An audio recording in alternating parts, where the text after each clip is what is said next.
네, 7월 29일 장윤선의 취재 편의점 시작하겠습니다. 저희가 지난주부터 한 걸음 더 30분 더 먼저 취재 편의점 애청자분들을 만나고 있습니다. 그래서 그런지 댓글창에도 벌써부터 반갑습니다 이렇게 서로 안부 인사 여쭤주시고 있는데요. 1등 이렇게 올려주고 계십니다.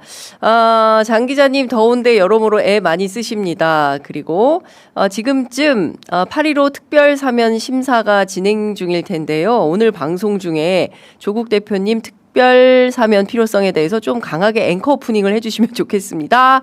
이렇게 의견 올려주시고 계시는데요. 제가 어제 그제 계속 그 연일 주말에도 대통령실 취재하고 있는데요.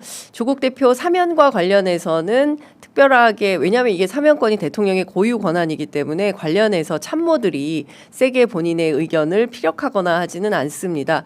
아마도 관련해서 이번 주부터는 논의를 본격화할 것이다라는 대통령실의 핵심 참모에게 제가 직접 확인을 했기 때문에 관련 논의가 주말 사이에 어떻게 무르익게 되는지 취재가 되는 대로 바로 제가 전달해 드리도록 하겠습니다.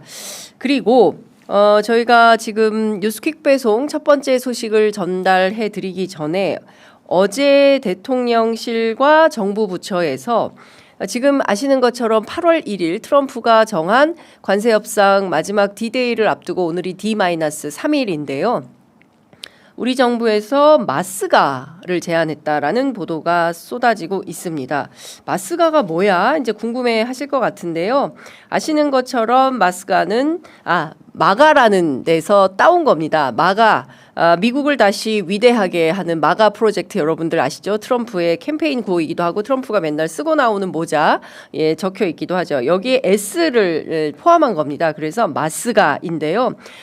쉽빌딩 그러니까 조선업을 다시 미국의 조선업을 다시 위대하게 만들어주겠다. 왜냐하면 대한민국 조선강국이지 않습니까?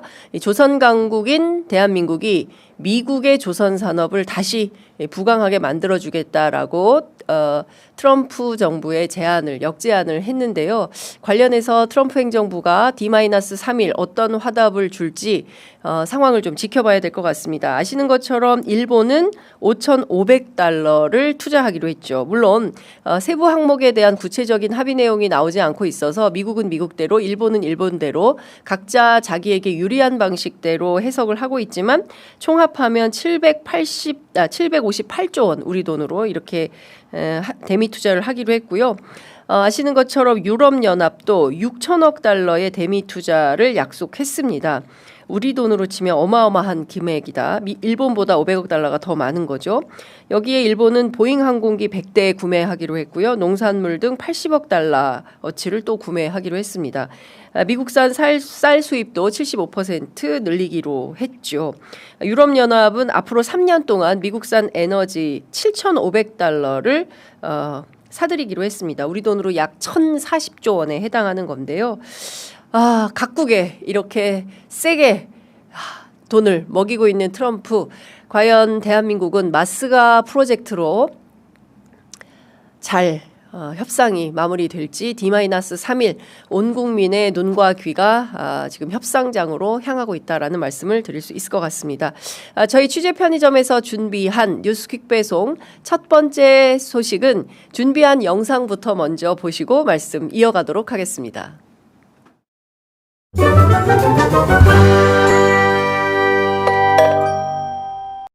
안녕하세요. 매일경제의 성순입니다. 저도 좀 특사에 대해서 질문을 드리고 싶은데요. 저희가 이제 알고 있었던 것처럼 원래는 김종인 위원장님이 좀 가시는 걸로 돼 있었는데 좀 어떤 배경으로 그런 좀 교체라고 해야 될까 있었는지 말씀해 주시면 감사하겠습니다. 네, 여러분이 잘 알고 있는 그 사정 때문에 그렇게 됐습니다. 네. 민 선생은 제헌절 행사와 관련된 문화 행사에 관련된 것으로 알고 있고요. 대통령 임명식과는 관련이 없다는 점 분명히 말씀드리겠습니다. 또 뭐가 있었죠? 이거는 조금 극적인 이벤트를 위해서 공개하기가 좀 어렵다 말씀을 드리고 조금 상당히 특이한 경력이나 이력, 사연이 있는 분들로 소수를 선발해서 그날 선보일 계획입니다.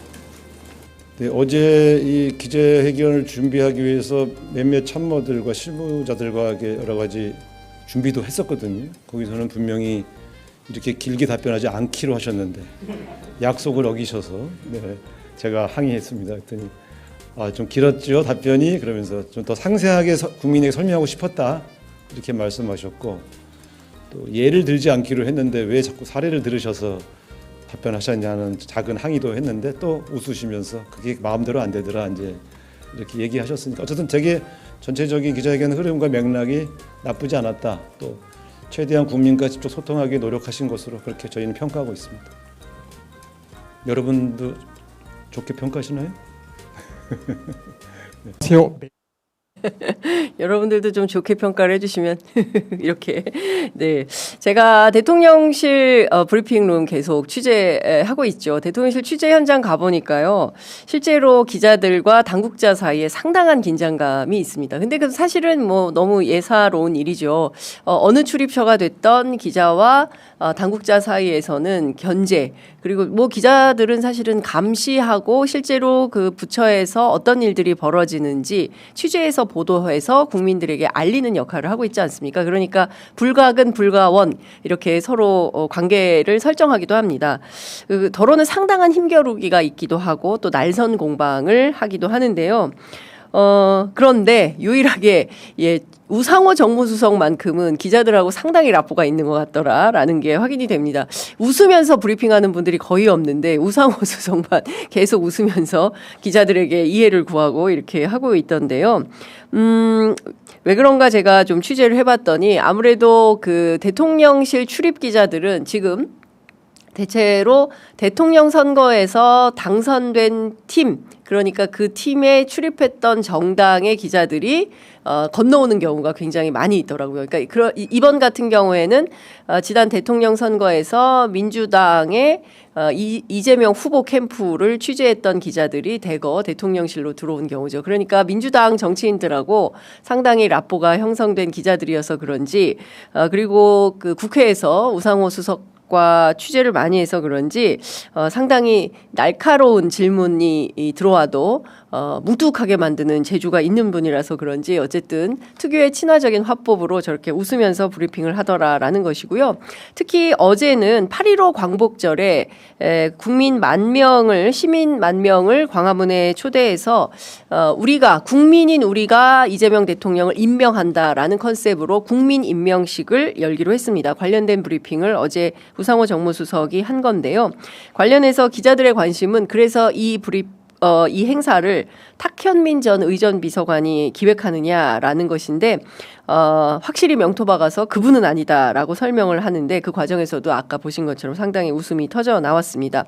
특히 극적인 이벤트를 위해서 누가 임명장을 낭독할 것이냐 이게 굉장히 관심이었는데요. 요거는 비공개하겠다는 대통령실 입장이고요. 이런 설명입니다. 상당히 특이한 경력이나 이력, 사연이 있는 분들로 소수의 수를 선발해서 선보인다라는 것인데 여러분들께서는 어떤 분들이 과연 국민 임명식에 임명장을 낭독하게 될지 어떤 분일 걸로 예측을 하십니까? 취재 편의점 애청자분들의 우상호 수석의 촉을 녹일 그런 댓글들 많이 올려주시면 좋을 것 같습니다. 댓글창에 국민 임명식 좋아요 누르고 듣기 화이팅입니다. 대통령실 출입 취재 축하합니다. 건강한 언론의 찐 모습을 보여주시길 응원하러 왔습니다. 장 기자님 늘 응원합니다. 너무 좋아요 장 기자님. 뉴스 퀵 배송 더운 날 모두 건강하십시오. 굿모닝입니다. 이런 의견들 남겨주십니다. 많은 분들께서 다양한 의견들 남겨주시면 좋을 것 같습니다. 자, 저희가 두 번째 준비한 뉴스 퀵 배송은요. 대통령실에 비밀 사우나 있었던 거 여러분 최근 한겨레 신문 보도로 알고 계시죠? 이거를 없애나 놔두나 대통령실에서 상당히 고민 중인 것 같습니다. 그 영상 혹시 잠깐 볼 수 있습니까? 준비된 영상? PIP로 넣어주시면 될 것 같고요. 요 소개 좀 드리겠습니다. 자, 지난 금요일이죠. 대통령실 보도 가운데 저작거리에서 가장 화제가 됐던 보도는 집무실에 가보니까 실제로 그 안에 윤석열의 비밀 사우나가 있었다더라 라는 것이 공식 확인된 것입니다. 바로 지난 금요일이었는데요. 한겨레 신문 단독 보도로 알려진 이 사우나 시설은 당초 5층 집무실에 설치되어 있는 줄 알았대요. 그런데 그것은 아니었고 2층 대통령 집무실. 지금 보면 지금 저게 언제냐면요. 윤석열이 박장범 KBS 앵커를 초대해서 집무실을 공개한다라는 것으로 해서 KBS에서 보도됐던 바로 그 집무실입니다. 저기가 바로 2층 대통령 집무실인데요. 저 집무실에 히든 도어가 있고 그 히든 도어를 열고 들어가면 대통령의 내실이 존재하는데 그 안에 제가 어제 단독으로 확인했습니다. 그 안에 욕조도 있고요. 세면대도 있는데 사우나도 별도로 설치가 돼 있더라라는 것입니다. 그 사우나는 무슨 용도였을까요? 예, 늘 술과 관련해서 술에 관해서는 윤석열 내란수계가 일가견이 있지 않습니까? 아마도 집무를 하기 전에 또는 집무 중에 집무 후에 사우나를 이용했던 것은 아닌가라는 의혹을 사기에 충분한 상황인 것이죠. 실제로 대통령실의 핵심 당국자를 제가 어제 취재를 했는데요. 이 당국자가 언론인들로부터 요청을 받아서 5층 집무실에 실제 비밀 사우나가 있는지 없는지 확인을 해봤더니 없어서 없는 줄 알았다. 그런데 앞서 저기 보여드린 대로 2층 집무실에 설치된 것을 처음에 발견하고 당국자들도 꽤 많이 놀랐다라고 합니다. 말씀드린 대로 저기는 윤석열이 늘 그 바이든으로부터 받았던 The buck stops here이라고 써 있는 그 명패를 둔 곳인데요. 주로 어떤 장소냐면 이곳에 초대하는 손님들을 초대해서 접견하는 장소로 많이 쓰인다는 겁니다. 거기에 비밀 사우나실을 설치해 두고 있었다. 아시는 것처럼 김용현 경호처장이 이 시설 공사를 맡은 업체한테 무슨 얘기했습니까? 현금 3천으로 어떻게 해보면 안 되겠냐라는 의견까지 냈었죠. 그랬다가 그 업체가 이거 불법 소지 있어서 그렇게는 관급 공사해서는 안 됩니다라고 하니까 그 자체를 21g으로 넘겼다라는 거 아니겠습니까? 따라서 특검팀에서는 이 집무실의 사우나 설치 등과 관련해서도 불법 비리가 있었던 것은 아닌지, 왜냐하면 김용현 당시 경호처장이 현금 3천만 원을 건네면서 만들라고 했다라는 것이 저는 키포인트라고 생각합니다.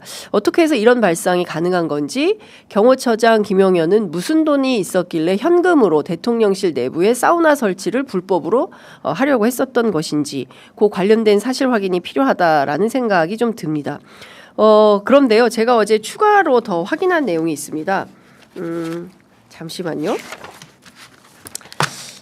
제가 그 대통령실 당국자들에게 확인한 바에 따르면 그 집무실에 매트리스도 있었던 모양입니다. 근데 이게 윤석열 씨가 이른바 애착 매트리스? 이런 거였다고 해요. 그래서 떠날 때도 직접 가져갔다라는 얘기가 있다는 것이고요.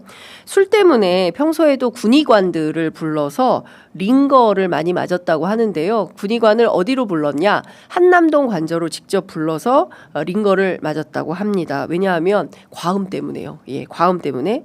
그리고 대통령실 안에 그 물건들을 실어 나르는 수송 차량이 있다고 하는데, 이 수송 차량으로 술을 굉장히 많이, 소주를 박스채 실어 날랐다라는 얘기도 대통령실 안에서 제가 취재가 됐습니다. 저는 어제 처음 들었어요. 테슬라라는 말 여러분 아십니까? 테슬라. 저는 어제 대통령실 당국자에게 이 얘기를 처음 들었어요. 테슬라가 뭐냐면 그 맥주 테라 있죠. 브랜드 테라하고 참이슬을 섞은 합성어예요. 테라 참이슬. 그래서 테슬라. 윤석열이 이 테슬라 술을 엄청나게 좋아했다는 겁니다. 아시는 것처럼 후보 시절에도 그 하얀색 투명한 그 글라스 컵, 맥주 컵에 마치 물인 것처럼 소주를 따라서 벌컥벌컥 마셨다라는 내용을 현장 취재 기자들을 통해서 확인된 바 있지 않습니까? 쉬쉬하긴 했지만 공공연한 비밀처럼 물처럼 소주를 마신 사람인데, 대통령실 안에서는 그가 주로 테슬라를 즐겼다라는 말까지 나돌 정도이니, 테슬라 마시고 어떻게 했을까요? 바로 집무실로 올라와서 일은 있으니까 해야 되니까 군의관 올라오라고 해서 링거 맞고 그리고 술을 깬 다음에 집무실에서 접견을 하고 그래도 술이 안 깨면 어떻게 했을까요? 사우나에 가서 사우나를 하고 나오고 뭐 이랬던 일상이 있었던 것은 아닌가라는 의심을 하게 되는 것입니다. 관련해서도 특검팀의 수사가 필요하지 않을까 다시 한번 강조해서 말씀드리고요. 문제는 지금 이 히든도어 뒤에 있는 비밀 사우나를 이재명 대통령실은 어떻게 처리할 것인가 아니겠습니까? 관련해서 제가 또 취재를 했습니다. 이 비밀 사우나를 그래서 어떻게 하실 겁니까? 물어봤는데요. 대체로 당국자들 분위기는 대략 난감 분위기인 것 같습니다. 이미 설치된 시설을 그냥 놔둘 수도 없고 그렇다고 뜯어버리면 이 또한 또 예산 낭비가 되지 않겠습니까? 이 처치곤란인 상황인 거죠.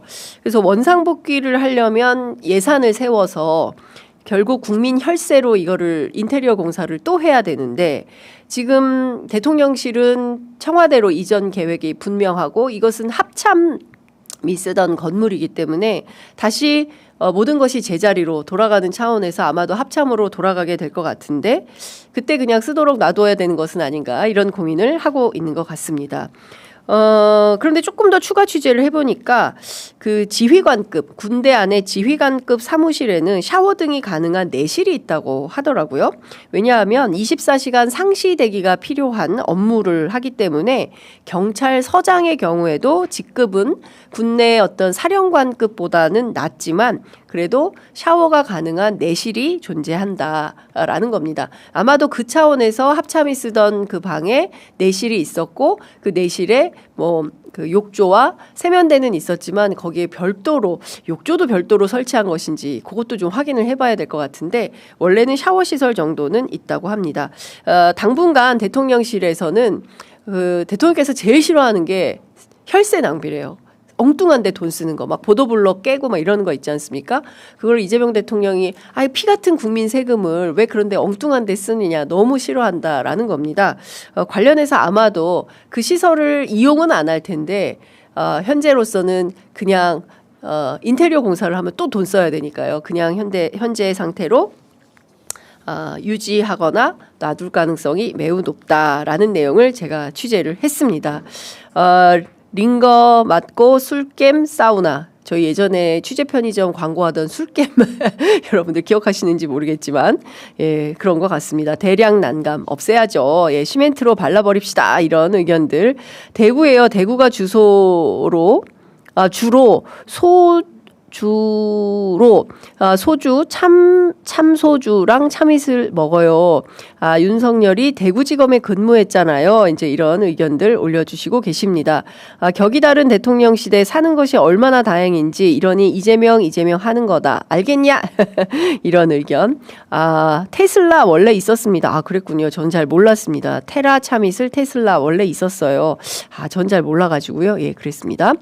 나중에 이재명 대통령 청와대 가면 군인들 휴가 나오면 무료로 사용하게 하면 되겠네요. 이런 의견 주셨습니다. 샤워 시설은 있지만 욕조 있는 지휘관실은 본 적이 없습니다. 그렇군요. 군의관들은 제보 안 합니까? 네, 제보 주시면 저희 취재 편의점이 적극적으로 취재하겠습니다. 자, 그리고 저희가 마지막 아이템 하나 더 준비했는데요. 그 아이템 함께 보시겠습니다. 준비한 영상 있으니까요. 먼저 한번 함께 보실까요?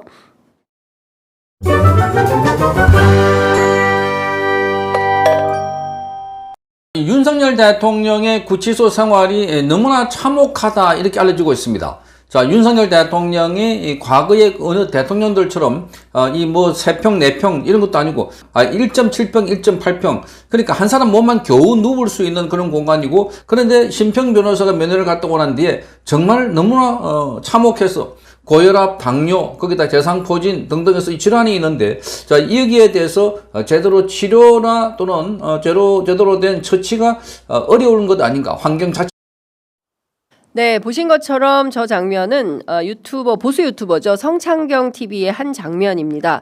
이 얘기를 하게 된 이유가 있어요. 윤석열의 멘토로 알려진 신평 변호사 여러분들 알고 계시죠? 어제 이분이 윤석열 내란 수계를 직접 서울구치소에 가서 면회, 특별 접견했겠죠. 변호인 접견하고 나서 관련된 내용을 페이스북에 글을 올린 겁니다. 내용 조금 소개해 드릴게요. 내란 수계 윤석열이 어떤 상황이냐, 매우 열악한 감옥 환경에서 반인권 탄압을 받고 있다, 이런 내용을 주장한 건데요. 불과 2평 남짓 협소한 독방에 살고 있고 최소한 운동도 할 수 없어서 소화 기능에 문제가 생긴다. 밤에 누우면 꼼짝달싹 할 수가 없다. 처참한 주거 환경이라서 생지옥이다, 이런 주장을 한 겁니다. 또 이런 주장을 했어요. 과거 박근혜 전 대통령이나 이명박 전 대통령의 경우에도 이렇게 심하지는 않았다라고 주장하면서 더불어민주당 김병기 원내대표가 죽어도 감옥에서 죽어야 한다라고 악담을 했는데 그것을 현실화시키기에 적합한 곳인지 모른다라고 주장을 했습니다. 관련해서 신평 변호사는 이런 주장도 했습니다. 가혹한 정치 보복 일환으로 벌어지는 이와 같은 비정상 국가의 어두운 면모를 확인하고 비문명적이고 야만적인 인권 탄압이 중지될 수 있도록 신속하고 적절하게 서방과 미국이 탄원해 줄 것을 간절히 호소한다라고 주장을 했습니다. 신평 변호사의 이 주장 어떻게 들으셨습니까? 지금 사실 매우 무더운 것은 사실입니다. 온 국민이 덥습니다. 지금 바깥에 나가면요, 평균 기온이 37도, 38도, 체감 온도는 더 높지 않습니까? 저도 대통령실은 주차 공간이 없어요. 그래서 전쟁기념관에 차를 세우고 걸어서 대통령실까지 이동을 하는데요.